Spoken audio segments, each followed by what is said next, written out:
sistema esquelético, muscular, nervioso, sensorial, digestivo, cardiovascular, respiratorio, hasta excretor.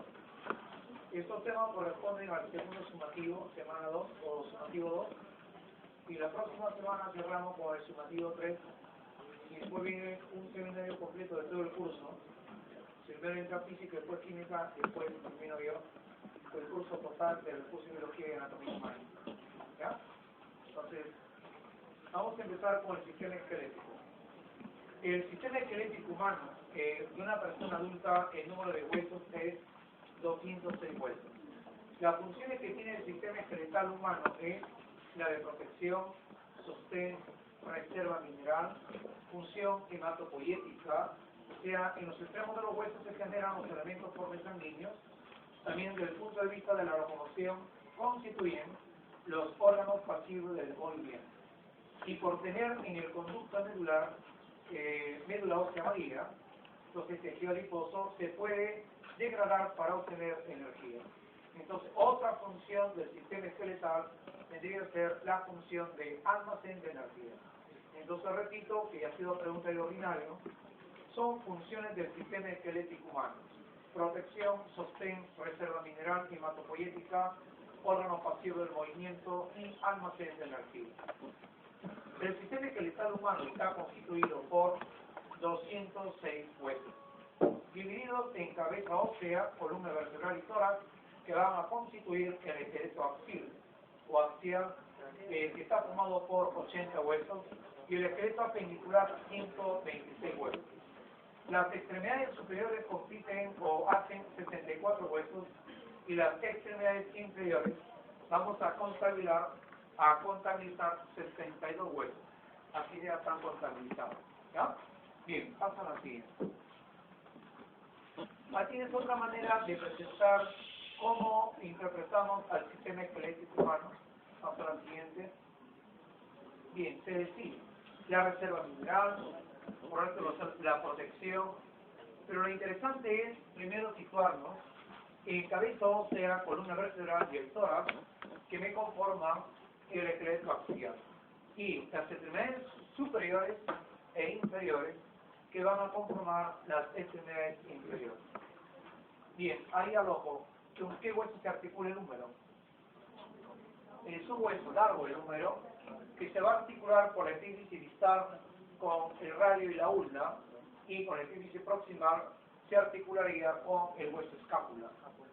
La tibia, como observas acá, se articula por arriba con el fémur y por abajo con el astrágalo, y lateralmente con la fíbula o peroné. La siguiente.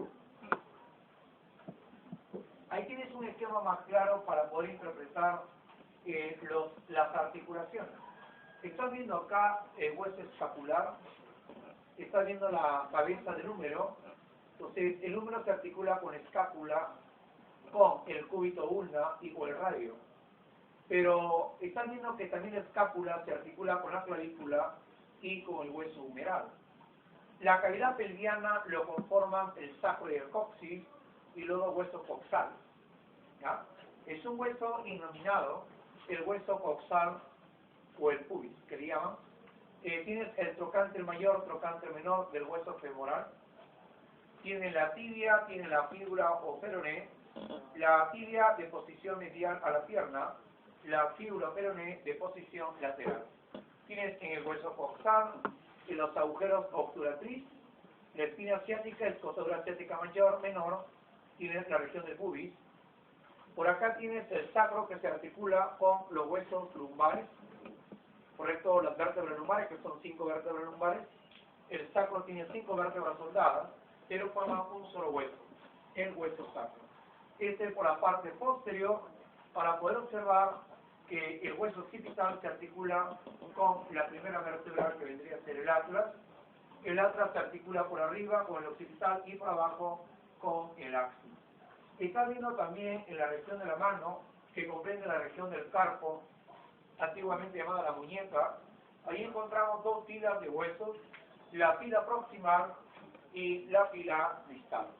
Está viendo la proximal de afuera hacia adentro, el escafoides, el tendunar, el piramidal, el pisiforme. y la fila distal, trapecio, trapezoide, hueso grande y el hueso ganchoso. ¿No? La siguiente. La siguiente. Bien, estamos viendo ahí la columna vertebral que tiene 25 huesos. La primera vértebra, no olvides, el atlas, la segunda vértebra, el axis que tiene la apófisis odontoide, que sirve como eje de rotación de la cabeza y parte de la columna. La columna vertebral se divide en la región cervical, con ¿cuántas vértebras? 7 vértebras cervicales, 12 vértebras dorsales o torácicas, 5 vértebras lumbares, el sacro y el coxis. ¿Ah? No olvides que el sacro tiene un detalle, un engrosamiento llamado el promontorio. La siguiente. ¿Quién tiene promontorio? El sacro. ¿Ah? La curvatura que tiene la columna vertebral es una curvatura cervical, la curvatura dorsal o torácica, la curvatura lumbar y la curvatura sacro-coxígea. Las curvaturas primarias son las curvaturas dorsales o torácicas y las curvaturas sacro-coxígeas. Las curvaturas secundarias deberían ser la cervical y la lumbar. Están viendo acá el sacro, 1, 2, 3, 4, 5 vértebras soldadas, y abajo tienen el hueso coxis, que tiene 4 vértebras soldadas. Si acá hay 7 cervicales, 12 dorsales, por eso sería 19. Más lumbares son 24, ¿verdad? 25, 26, pues el sacro del coxis. Pero 24 más 5 del sacro, que son 5 vértebras soldadas, 29. Y el coxis que tiene 4, 33 vértebras. ¿Ya? Entonces, repito, el sacro resulta de la fusión de 5 vértebras, el coxis resulta, el coxis, de la fusión de 4 vértebras.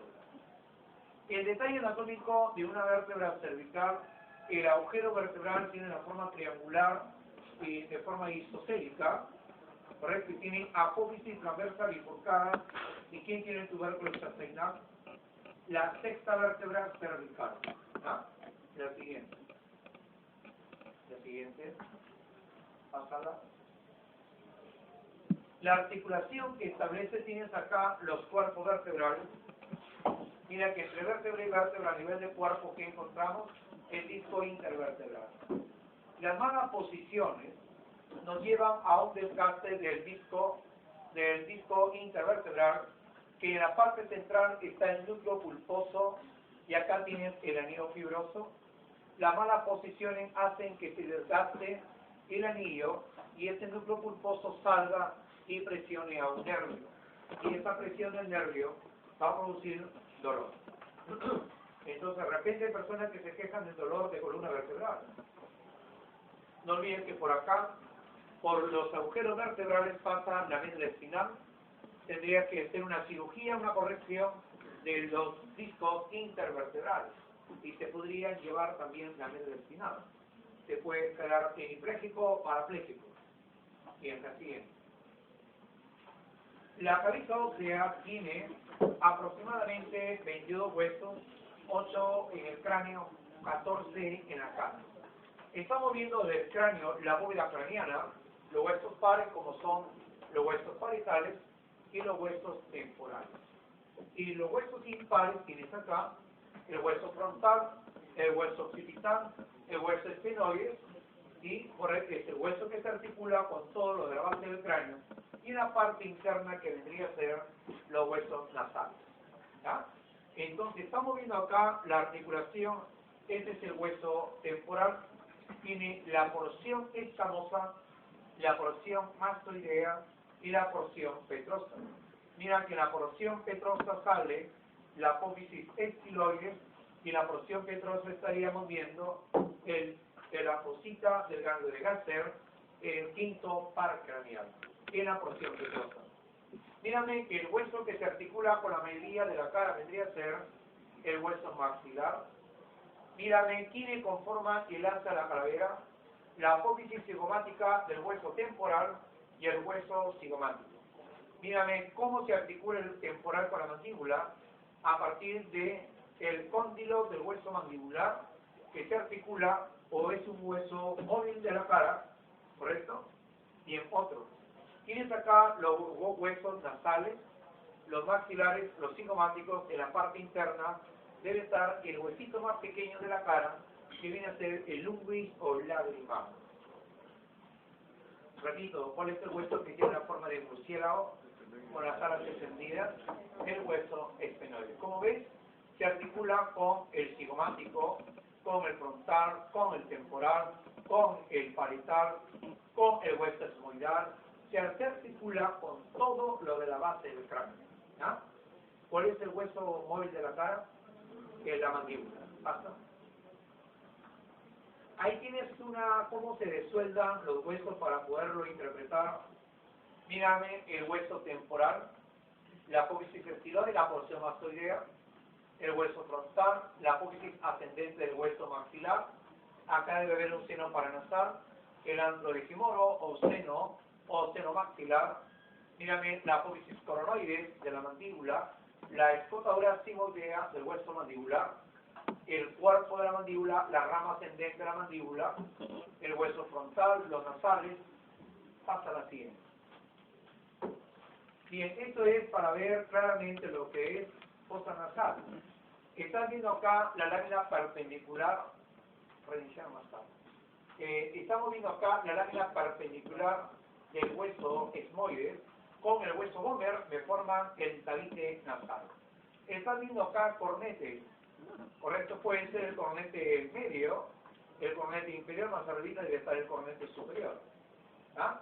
Lo importante está acá en el tabique nasal, fosa nasal derecha, fosa nasal izquierda. ¿Ah? Pasa. Y el tórax. En el tórax nosotros vamos a encontrar 12 pares de costillas, 24, más el hueso esternón que vendría a ser impar, 25 huesos el tórax. En el tórax vamos a encontrar, miren, los huesos 1, 2, 3, 4, 5, 6. La séptima vértebra, costilla, llamada costilla verdadera. ¿Por qué costilla verdadera? Porque cada una tiene su respectivo cartílago que le va a permitir articularse con el cuerpo del esternón. Pero si te das cuenta, acá tienes 1, 2, 3 pares que se sueldan a la séptima costilla, por eso se llaman las costillas falsas.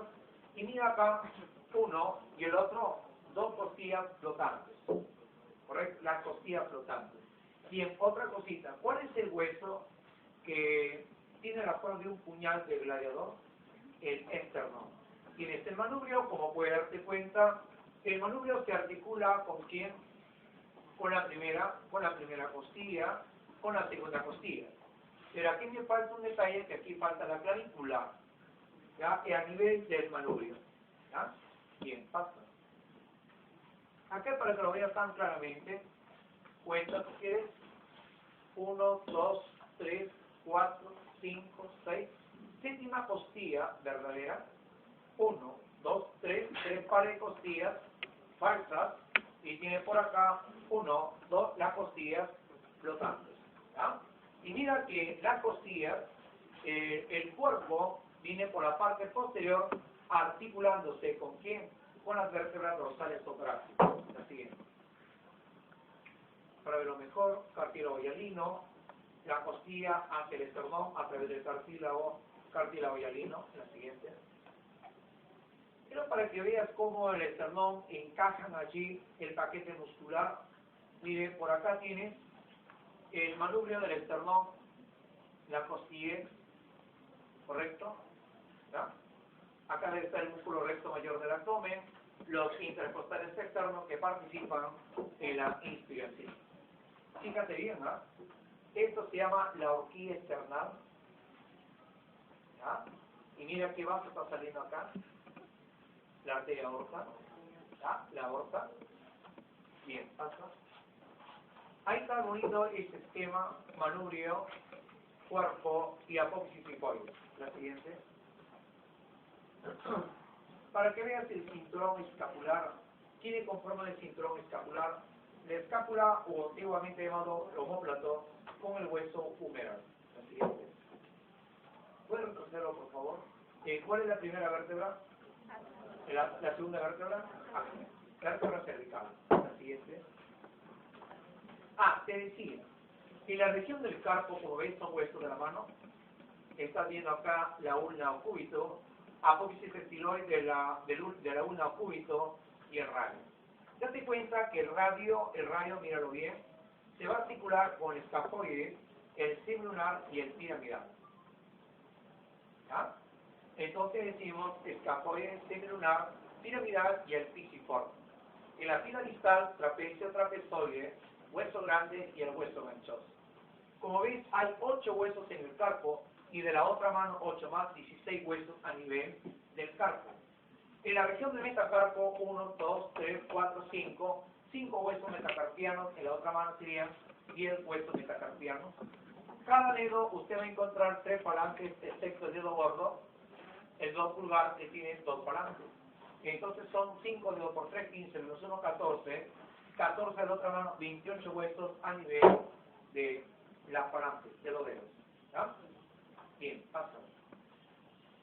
Para que vean la fila proximal, quienes están el escafoide, el semilunar, el piramidal y el pisiforme. En la fila distal, el trapecio, el trapezoide, el hueso grande y el hueso ganchoso. Interpreta la pregunta del examen. El hueso grande del organismo se halla a nivel de hueso grande. Acá está. Está en la fila distal, ¿de dónde? Del carpo de la mano. La clave A decía músculo. La clave B decía mano. B, mano.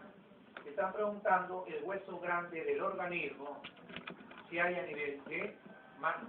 No te están preguntando el hueso más grande y resistente del cuerpo humano, que sería el fémur, a nivel del músculo. La siguiente. Y es para que vean bonito ahí los huesos que conforman el carpo. Te decía, mira el radio, mira la epífisis distal del radio, con qué se está articulando, con el escafoide, el semilunar y parte del piramidal. ¿Ah? Entonces, en el examen están los 3, ¿ah? ¿Ya? 3 huesitos. La siguiente. Ahí estaba acá, pásala, pasa, pasarela, pásala, ahí está. ¿Quiénes conforman el cíngulo pectoral? Te decía, acá tengo la escápula, la clavícula, hueso en forma de una S, la clavícula, tiene tiene el extremo external o medial y el extremo acromial. Es un hueso de forma triangular, la escápula, ¿correcto? Tienes acá la apófisis coracoides y la apófisis del acromio. Acá se tiene que el acromio articularse con la clavícula, ¿correcto? Bien, además, acá está la cavidad glenoidea para la cabeza del hueso humeral. Eso que es escápula derecha o izquierda. Debe de la cara externa, es la escápula izquierda. ¿Ya? Acá va el húmero. ¿Ya? Entonces repasa espinal, escápula, ángulo superior, ángulo inferior, extremo vertebral o espinal, el borde externo, cavidad glenoidea, la apófisis del acromio, la apófisis coracoides. El pie. El pie, mira los huesos que contiene, la fila posterior que tiene 2 huesitos, el calcáneo que conforma el talón del pie y el astrágalo. Correcto. Y el resto serían los huesitos de la región de la fila anterior. ¿Ya? Entonces están viendo por acá, de repente, el escafoides, el cuboides, mira, pues este es el astrágalo, este es el calcáneo, este puede ser el escafoides, el cuboides y los 3 huesitos cuinos. Repito, hemos visto escafoides sin mano. Hay escafoides también en pie. Esto es el calcáneo, talón del pie. Esto es el astrágalo, ¿correcto? Este es el escafoide y el cuboide. Y lo que queda, los 3 huesos cuñas o cuneiformes. ¿Ya? ¿Pasa? Bueno, para que veas ahí el número, la escápula, la pásala, hueso plano, huesos irregulares. El primer superior, mira cómo se articula la escápula con la clavícula y el hueso humeral. Cómo se articula el húmero con la escápula y con el radio y la ulna. Pasa. Mira cómo se articula el fémur con el hueso coxal y con la tibia, más no con la fibra peroné. Mira cómo la tibia, retroceda por favor, cómo la tibia se articula con el hueso femoral y por abajo con el astrágalo y lateralmente con la fíbula o péroné. Pásala. Sigue músculo, retrocédelo por favor. Cuando hablamos del sistema muscular, hay movimientos que nosotros le permiten alejar una extremidad de la línea media corporal, llaman el movimiento de abducción. Si lo acercamos hasta la línea media sería el movimiento de aducción. Si llevamos la palma de la mano hacia abajo, pronación. Si llevamos la palma de la mano hacia arriba, el movimiento de supinación. ¿Ah? Bien, ahí podemos ver el músculo frontal, músculo de la sorpresa, el músculo de la tensión, el músculo elevador del párpado superior, el músculo de la sorpresa. Están viendo acá el músculo buccinador, el músculo del silbido. Tienes acá los músculos pectorales, el serrato mayor, tiene los bíceps, la región glútea, el glúteo mayor, ahí no se ve el glúteo menor y mediano. Tienes acá el músculo, el gastrocnemio, o antiguamente llamado los gemelos, más posterior está el sóleo. ¿Ah? A ver, pasa. Bien, me pueden preguntar, ¿cuáles son los músculos? El músculo que hace abducción o aducción del brazo. Mire este movimiento, aducción del brazo. Vendría a ser el dorsal ancho. ¿Ah? No lo vemos ahí, ¿no? ¿Cuál es el músculo que hace rotar la cabeza? El esternocleidomastoideo. La pregunta del examen fue así. Son músculos de la región del cuello. Acá no se ve muy bien el platisma, el esternocleidomastoideo, y en la profundidad los escalenos, más en la parte posterior el espleno. ¿Ya? Los músculos que conforman la prensa abdominal, el recto mayor, el oblicuo mayor, el oblicuo menor, el músculo transverso y el músculo diafragma. Bien, pásala. Pásala. Músculo del pie, manizuela, pásala. Región tenal, hipocanal, pásala. Estas son preguntas, pasa. Te detiene, cierto. Eso no, mira, ahí observa los músculos de la expresión facial, inervado por el séptimo par craneal, el nervio facial o nervio mixto, como visto que es, tiene su rama sensitiva y su rama motora. La rama motora se encarga de inervar prácticamente a estos músculos de la expresión facial. Acá tienes el frontal, el músculo que eleva las cejas y arruga la piel de la frente, ¿correcto? Es el músculo de la tensión. Tiene por acá el músculo temporal. El temporal lo ves ahí, baja y se inserta en la apófisis coronoide de la mandíbula, entonces permite elevar mandíbula, por eso y producir el movimiento de retracción mandibular. El hueso, el músculo occipital que lleva hacia atrás el cuero cabelludo o la jalea aponeurótica. La siguiente.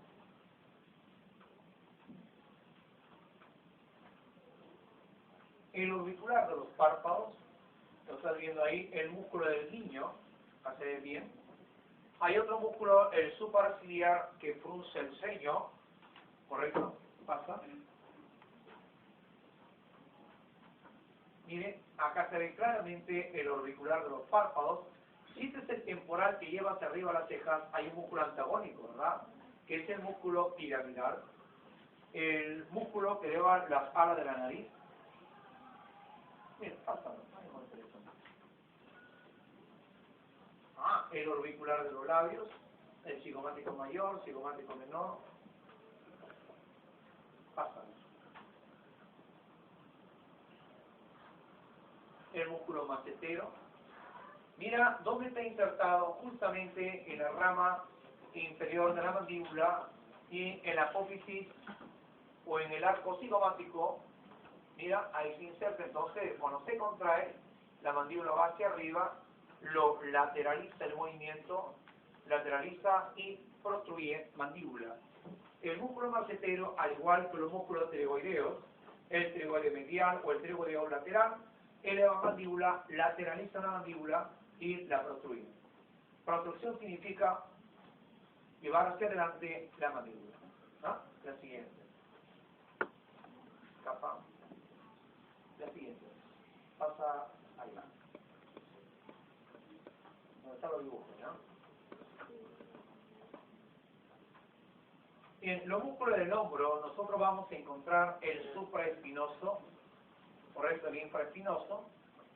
Mira, el deltoides, que produce abducción del brazo. Acá está el dorsal ancho, esto es el trapecio. El trapecio eleva los hombros, hace ríe, rota la cabeza, inclina y produce extensión de cabeza. La siguiente. Avanza hoy. Estamos viendo allí el pectoral. El músculo pectoral mayor, que es lo que hace, acerca el brazo al tórax, o sea, hace aducción, correcto, pero desciende el hombro y eleva la costilla. En cambio el pectoral menor, va a ser la siguiente. En cambio el pectoral menor, ¿qué es lo que va a hacer? La siguiente. Parecido a lo que estaba haciendo el pectoral mayor, ¿verdad? Eleva costillas. Bueno, los tonos vertebrales, el músculo subescapular. ¿Qué hace el subescapular? El escapular produce extensión de brazo. La siguiente. Escapa, Rodrigo. Se está durmiendo. Y cuando no come mucho su taquito, dice. Escapa, Rodrigo. El músculo sartorio. El sartorio, ¿qué es lo que hace? Mira, por acá estoy viendo el triángulo de Escarpa, ¿no? Pero estoy viendo el borde lateral del triángulo de Escarpa. Lo importante es que el sartorio produce flexión de músculo, lo abduce y produce rotación lateral de músculo. El sartorio. ¿Ya? Como veis, no es un hueso. Está ricamente vascularizado. ¿Qué testículo es este? El izquierdo, para que vean que está más descendido que el derecho. Porque el ligamento subtensor es más largo del izquierdo, pero aún así el derecho pesa más que el izquierdo. Ya, aprovechando la figura. No te lo pierdas, la próxima semana hacemos pura reproducción humana.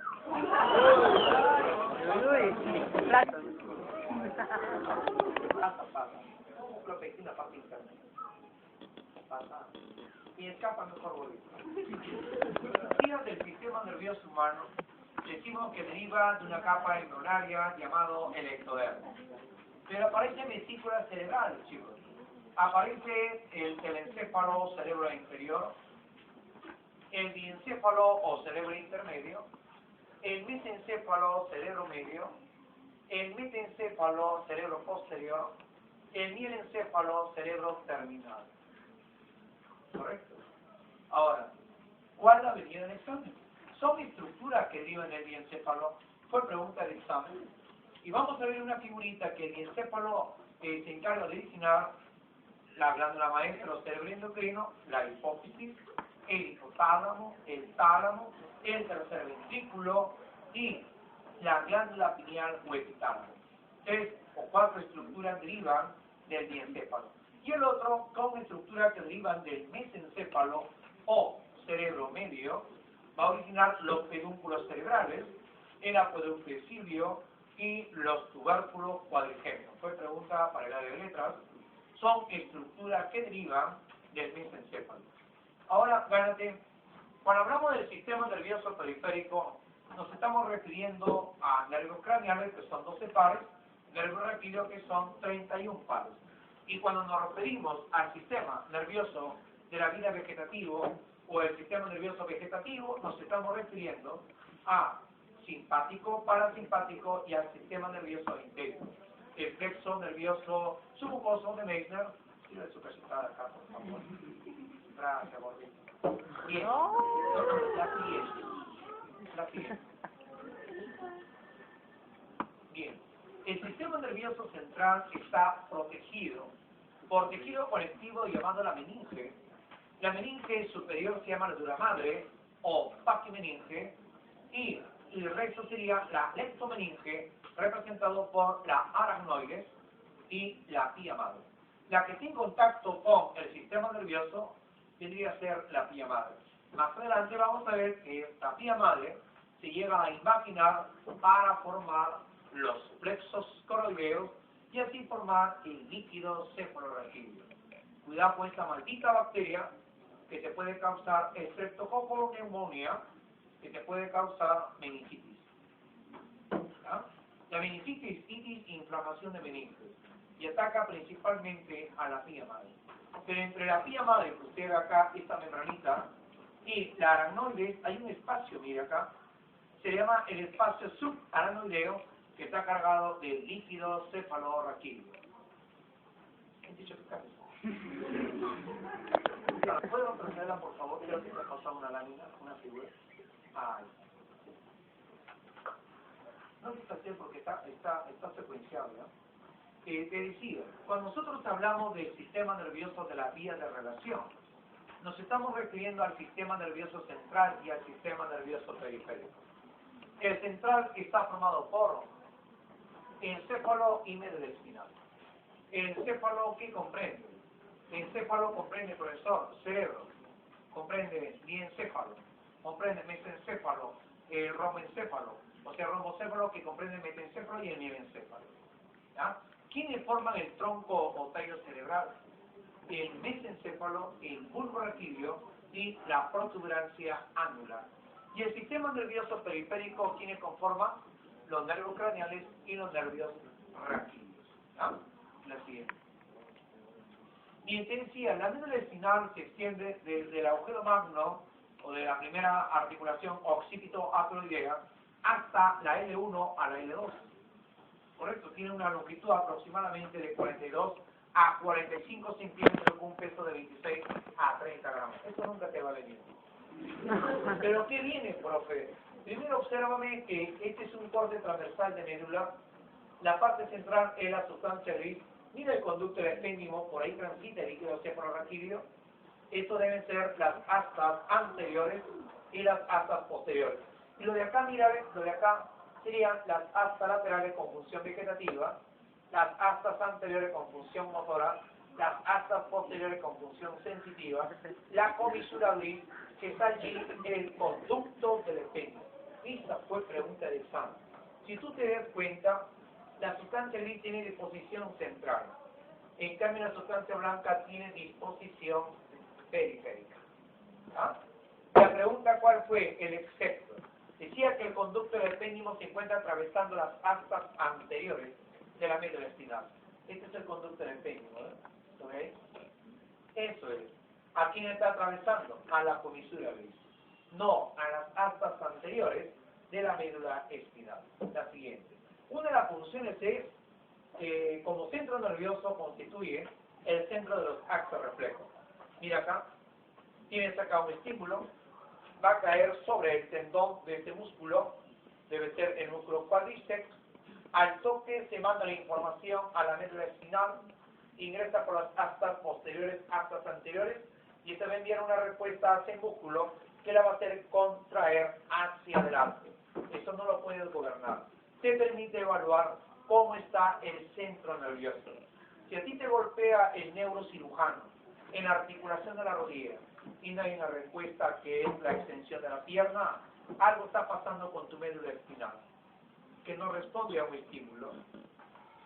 ¿Ya? Entonces, el arco reflejo, ¿qué vendría a ser? El arco reflejo viene a ser el sustrato morfofuncional del sistema nervioso humano.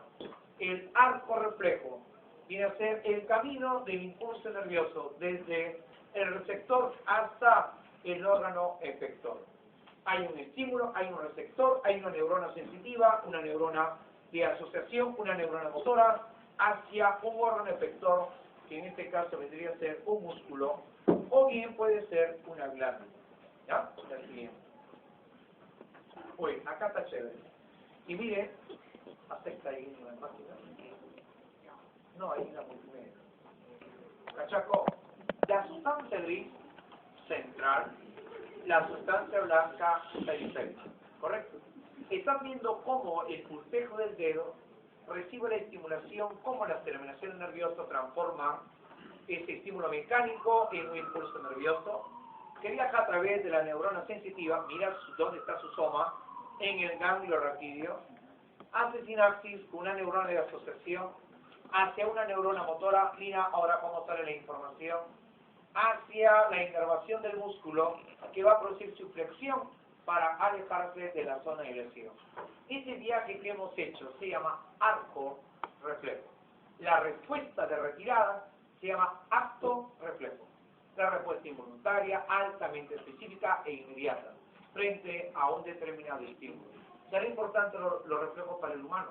Claro que sí. Es una respuesta frente a algo. ¿Ya? Bien, pásalo. Bien, el bulbo raquídeo, o también llamado la médula oblonga, una de las funciones es que es el centro cardiorrespiratorio, o sea que te permite regular ¿qué? La frecuencia cardíaca. Pero también es un centro que regula la frecuencia respiratoria, es un centro vasomotor que tiene que ver con la presión arterial. También tiene que ver con la tos, la náusea, el vómito, el hipo, la deglución.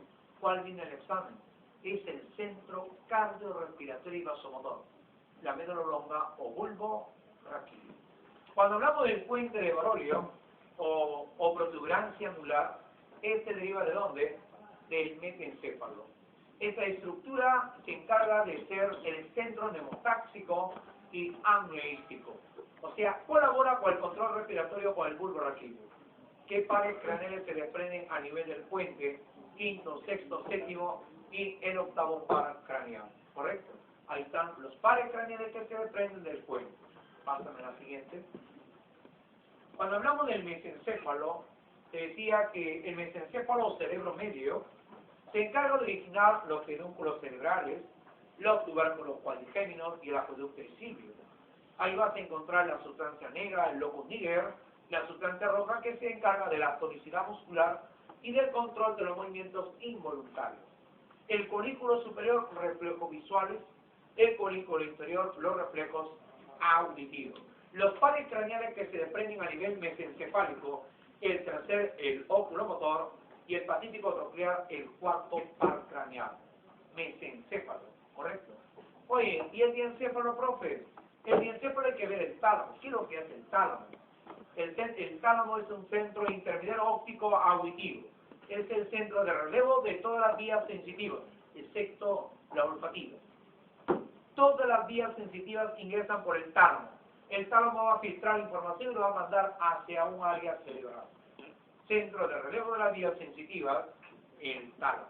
En cambio, el hipotálamo, monstruo del hipotálamo, es el centro termorregulador que permite regular la temperatura corporal. Y fíjate que tiene dos núcleos, ¿ah? Desde el punto de vista endocrino. No te olvides que cuando hablamos del balance hídrico del hipotálamo, es porque el núcleo supraóptico elabora la vasopresina, hormona antidiurética que regula las concentraciones de agua. Y hablamos del núcleo paraventricular que elabora la oxitocina. El hipotálamo es el centro de la sed, del hambre, de la saciedad, del apetito sexual. ¿Correcto? Y también tiene una función endocrina. Pásala. Uy, este cerebelo, oye. Oye, el cerebelo se encuentra en la parte posterior del tronco tallo cerebral. Tiene dos hemisferios cerebrosos y una parte central que vendría a ser la verde. En la corteza cerebrosa usted va a encontrar la capa molecular, la capa de célula de Purkinje y también la capa granular. ¿Qué viene, profe? Función del cerebelo fue segundo sumativo, ciclo pasado.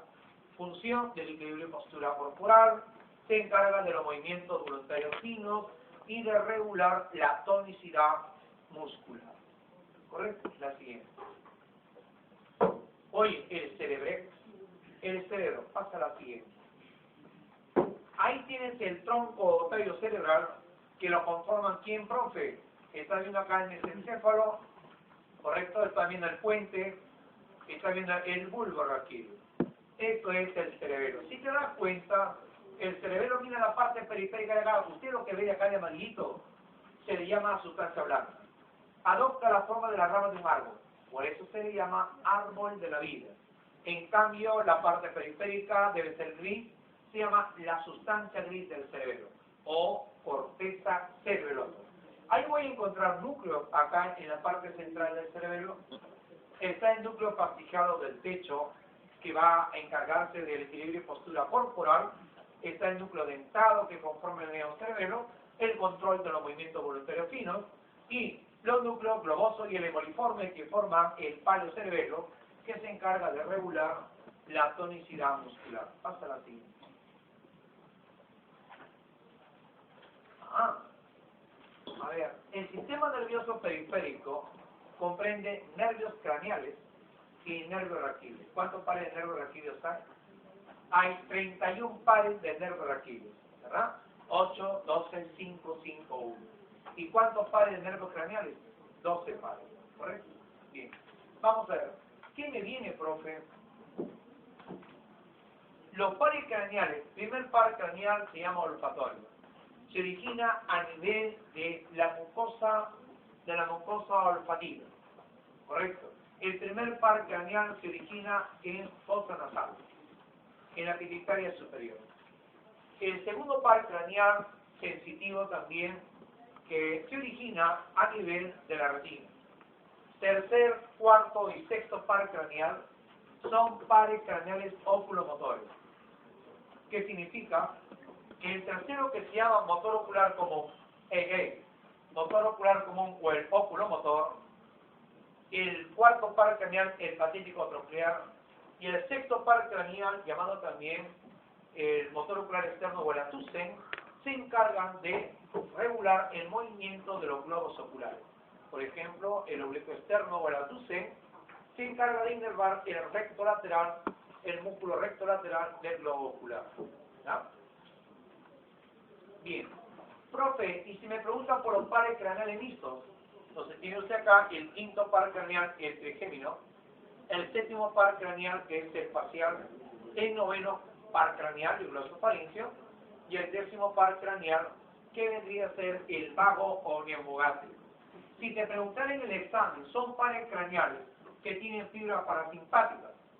El tercero, el séptimo par craneal, el noveno y el décimo par craneal. Son 4 pares craneales. El tercero, el séptimo, el noveno y el décimo par craneal.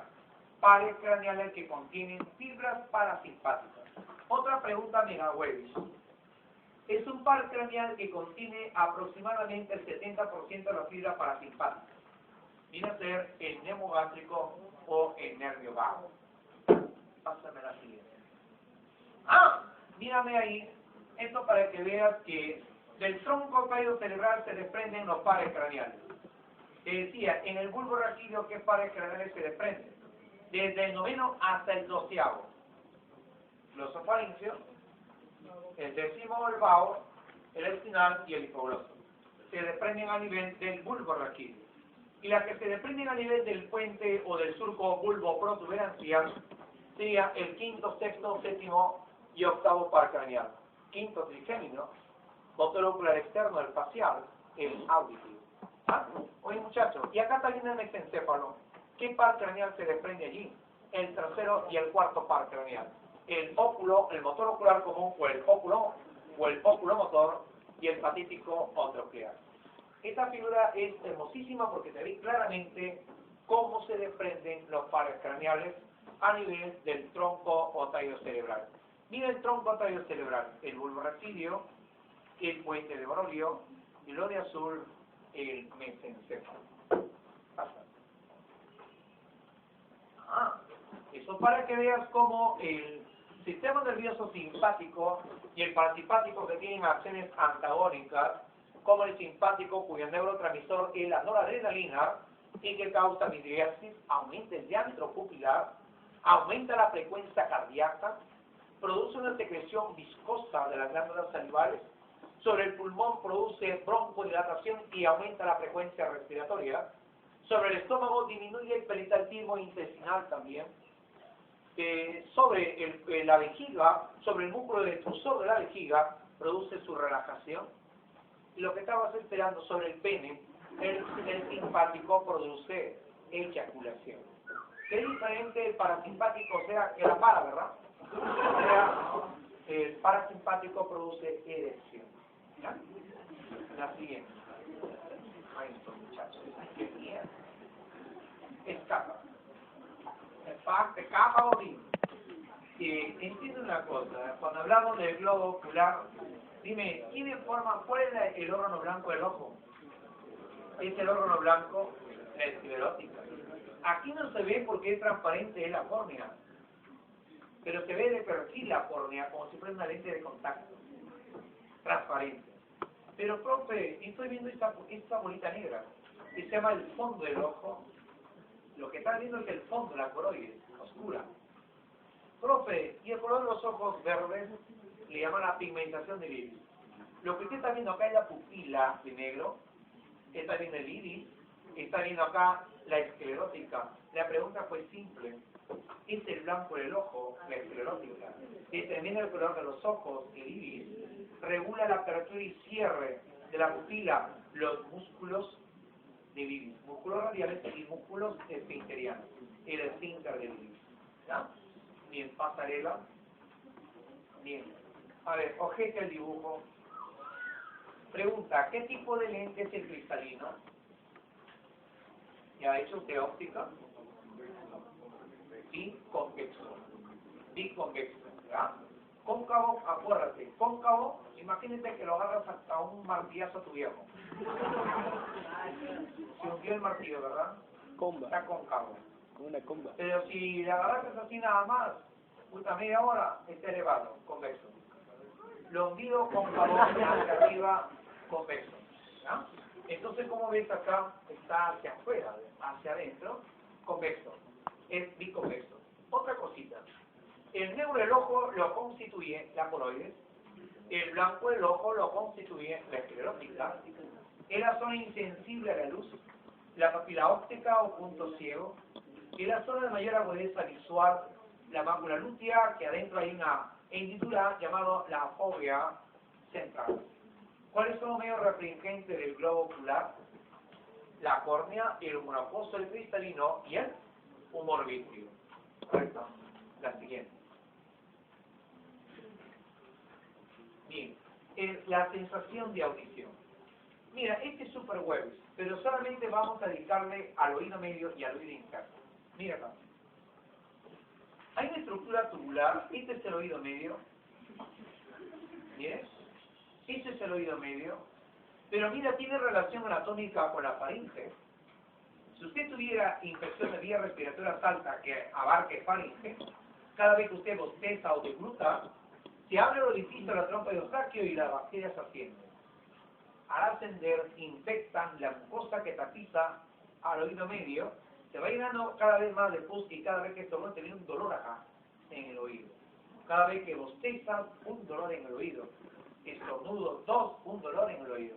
O sea, usted ya tiene otitis media. ¿Qué encuentra, profesor, en el oído medio? Mire, primero, observo el martillo, el yunque y el espíritu. Date cuenta que acá hay una membranita, el tímpano, y acá hay una ventana oval y la ventana es redonda.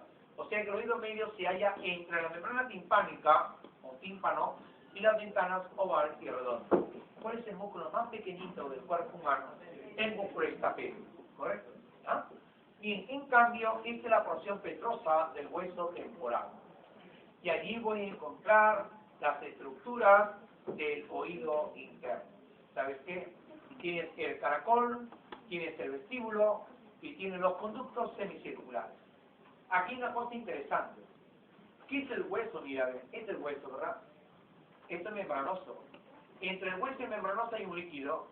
Este líquido de marrón se llama perilinfa. Pero esta membrana adentro también hay líquido llamado la inolinfa.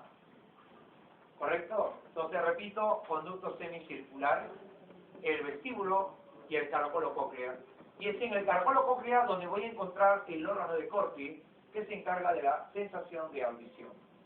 Mira por acá, el vestíbulo tiene el utrículo y el sáculo, ahí está la mácula para el equilibrio estático corporal, y acá donde nacen los conductos semicirculares, están las crestas ampulares que participan en el equilibrio dinámico corporal. La siguiente.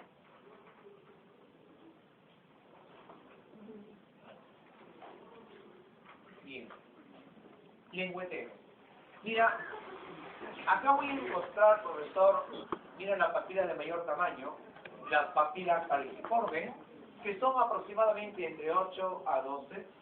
En la parte lateral de la lengua encuentro la papila fungiforme y en las 2 tercios anteriores la papila filiforme. ¿Cuál de ellas no tiene botón gustativo? La papila filiforme. Por lo tanto, tienen solamente función táctil, que pares craneales inervan al sentido del gusto, a la lengua. el séptimo, el noveno y el décimo par craneal. ¿Ya? La siguiente. En el cerebro. Mírame la fisura de Rolando, la fisura de Silvio. Entonces, el área prerolándica sería el área motora primaria. El área posrolándica sería el área somatosensorial. Mira, aquí encuentro en el lóbulo temporal el área del olfato, el centro de la olfacción. Está el área auditiva en el lóbulo temporal. Y en el lóbulo occipital, el área visual. El área de Broca está acá, en la circunvolución frontal inferior izquierda. Área de Broca, área o centro de lenguaje articulado. Hasta. Bien, epidermis. Bueno, lo que viene en el examen fue los mecanorreceptores cutáneos de tipo 2, que vienen a ser los corpúsculos de Rossini, y los mecanorreceptores cutáneos de tipo 1, que es los corpúsculos de Merkel. Pasa. Escapa, gordito. Sistema endocrino, pasa a la siguiente. Vamos a referirnos a un conjunto de glándulas, órganos, tejidos, células, encargadas de elaborar un producto llamado las hormonas. Hay hormonas de diferente naturaleza, pasa a la siguiente. Hay hormonas peptídicas, hay hormonas derivadas de aminoácidos, hay hormonas esteroideas y hay hormonas derivadas de ácido graso. Por ejemplo, hormonas que derivan o sustancias esteroideas que derivan del colesterol. Lo ves ahí, el ciclopentano hidrogenafreno. Están los glucocorticoides, o sea, el cortisol, la cortisona, la corticosterona, está la progesterona, los estrógenos, la testosterona, la vitamina D, la hormona de la moda de los insectos, que vendría a ser la eptisona. ¿Ya? Pásame la siguiente. Pero también hay hormonas derivadas de aminoácidos. Por ejemplo, aquellas que derivan del aminoácido tirosina. ¿Cuáles serían? La triiodotironina, la T4-tiroxina, la dopamina, la catecolamina, que vendría a ser la adrenalina, y la noradrenalina. Si te preguntaran, ¿son hormonas del estrés? Adrenalina, noradrenalina, ¿correcto? La catecolamina. La siguiente. Pero, oye, profe, ¿y cómo es el mecanismo de acción hormonal lipídico? ¿Cómo actúa una hormona que tiene naturaleza lipídica? Fíjate, la hormona ingresa con facilidad al interior de la célula, se une a su receptor, forma el complejo hormona-receptor, ingresa al núcleo, se une al ADN llamado el promotor y activa el proceso de transcripción y traducción genética, donde va a sintetizar una proteína encargada de llevar a cabo el efecto fisiológico. Conclusión: el receptor de una hormona lipídica puede estar en el citoplasma o su receptor o intranuclearmente. La siguiente. En cambio, la hormona peptídica, como hormona que es una proteína tan grande y no puede atravesar la membrana, se une a su receptor de membrana y el complejo hormona receptor va a activar a la proteína G. La proteína G va a activar a la enzima adenylato:ciclasa ciclasa o adenilciclasa, que va a transformar el ATP en AMP cíclico. Si te preguntaran, es el mediador químico del glucagón. El mediador químico es el segundo mensajero. Entonces, el glucagón es una hormona peptídica, entonces su mediador sería el AMP cíclico. Adenosin monofosfato cíclico. La siguiente. La siguiente. Bien. El hipotálamo elabora dos hormonas: el núcleo supraóptico, el núcleo paraventricular. Mira que elabora el núcleo paraventricular. La hormona llamada la oxitocina. Es una hormona que viene de arriba. Mira la paraventricular. Mira cómo baja la oxitocina por el lóbulo posterior de la hipófisis. ¿A dónde va, profe? A un útero grávido, o sea, gestante. Va a aumentar las contracciones uterinas, favoreciendo el trabajo de parto. El núcleo supraóptico e hipotalámico elabora ¿qué? La hormona vasopresina o hormona antidiurética. Mira cómo baja, se va a la neurohipófisis. ¿A dónde va, profe? El riñón, a incrementar la retención de agua. ¿Qué pasa si hay baja producción de vasopresina? Esa enfermedad endocrina se llama diabetes insípida, ¿correcto?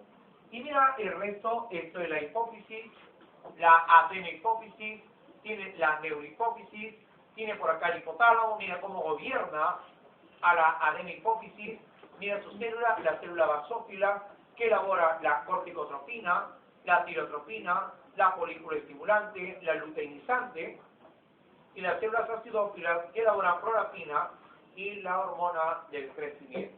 ¿Qué me puede venir en el examen? Oye, ¿cuál es la hormona que estimula el desarrollo folicular? La FSH.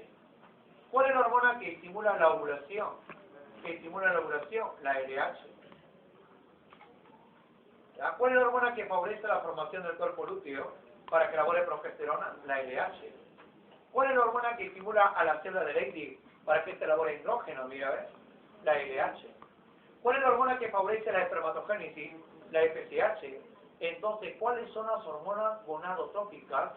La FSH y la LH. La hormona folículo estimulante y la hormona luteinizante. ¿Ya? Bien, pásala. Pasarela. Retrocede. Bien. Oye, la glándula paratiroides, dime la hormona que elabora. La PTH o paratormona, cuya disminución produce tetanio. Es una hormona hipercalcemiante.